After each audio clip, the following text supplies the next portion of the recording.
దివంగత మాజీ ముఖ్యమంత్రి నేదురుమల్లి జనార్దన్ రెడ్డి ముందు చూపుతో పలు అభివృద్ధి కార్యక్రమాలకు కార్యరూపం దాల్చడం జరిగిందని వాకాడు ఎంపీపీ ప్రత్యేక ఆహ్వానితులు కొడవలూరు దామోదర్ రెడ్డి తెలిపారు. గురువారం జరిగిన వాకాడు మండల పరిషత్ సర్వసభ్య సమావేశానికి ఎంపీపీ కొడవలూరు అనసూయమ్మ అధ్యక్షత వహించారు.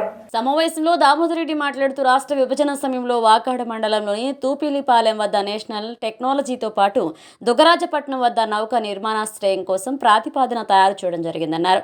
ఈనాడు తర్వాత త్వరలో కార్యరూపం దాల్చనున్నామన్నారు. ఈ సమావేశంలో తిరుమూరు ఎంపీటీసీ సభ్యులు కృష్ణారెడ్డి, వాకాడ మండల సర్పంచుల సంఘ అధ్యక్షుడు దువ్వూరు భాస్కర్ రెడ్డి తదితరులు సన్మానించడం జరిగింది. ఈ సమావేశంలో MPP vice president V Venkata Ramanaiah పాల్గొన్నారు. ఈ ఓహెచ్ఎస్ఆర్ టెండర్స్ ని దాదాపు 8 ఓహెచ్ఎస్ఆర్లు కడితే గ్రామాల్లో ఈ మంచినీటి ఎద్దడి నివారణకు అవకాశం ఉంటుంది. దిశా మీటింగ్ లో కూడా కలెక్టర్ గారి దృష్టికి 6 నెలల ముందే తీసుకుపోవడం జరిగింది. సరే ఇవి టెండర్లు పిలిచి వర్క్ ఎగ్జిక్యూట్ చేస్తే రాబోయేటువంటి వేసవిలో మంచినీటి సమస్య లేకుండా వాకాడు మండలం ఉంటుందని చెప్పి కూడా చెప్పడం జరిగింది. ఇప్పటికైనా ఆ వర్కలు పూర్తి చేసేదానికి జలజీవన్ మిషన్ లో ప్రేతమైనటువంటి నిధులు కేంద్ర ప్రభుత్వం ఇస్తూ ఉంది. వాటిని మంజూరు చేసేదానికి అధికార యంత్రాంగం కింది నుంచి ప్రయత్నం చేయాలని చెప్పి కోరుకుంటూ ఉన్నాం. అంతేకాకుండా ఇకపోతే ఈరోజు కండలేరు ప్రాజెక్టులో 45 టీఎంసీలు నీళ్లున్నాయి.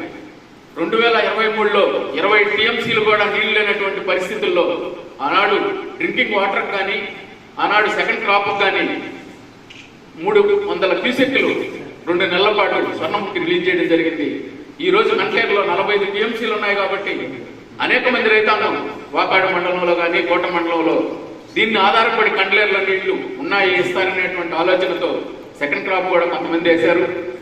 స్వర్ణముఖి బ్యారేజ్ నీళ్లు రిలీజ్ చేస్తే కేవలం వ్యవసాయానికే కాకుండా పశువులు తాగునీటి అవసరాలకు కానివ్వండి, ఇక్కడి నుంచే ప్రాజెక్టులు పోతాయి. కోట ప్రాజెక్ట్ ఇక్కడి నుంచే పోతుంది. చిట్టమూరు మండల ప్రాజెక్ట్ ఇక్కడి నుంచే స్వర్ణముఖి బ్యారేజ్ ఆధారంగా పోతుంది. వాకాడు 3 మండలాలకి మంచినీటి సౌకర్యం కల్పించేటువంటి స్వర్ణముఖి బ్యారేజ్ కండలేరు నీళ్లు రిలీజ్ చేస్తే ఇటు తాగునీరు, సాగునీరు, పశు సంపదకు కావాల్సినటువంటి తాగునీరు కూడా లభించేటువంటి అవకాశం ఉంది. కాబట్టి ఈ మండల సర్వసభ్య సమావేశం ద్వారా ఒక తీర్మానాన్ని ప్రతిరోజు రాబోయేటువంటి రోజుల నుంచి ఇప్పుడు మెడ్రాస్ కూడా రిలీజ్ చేశారు వాటర్.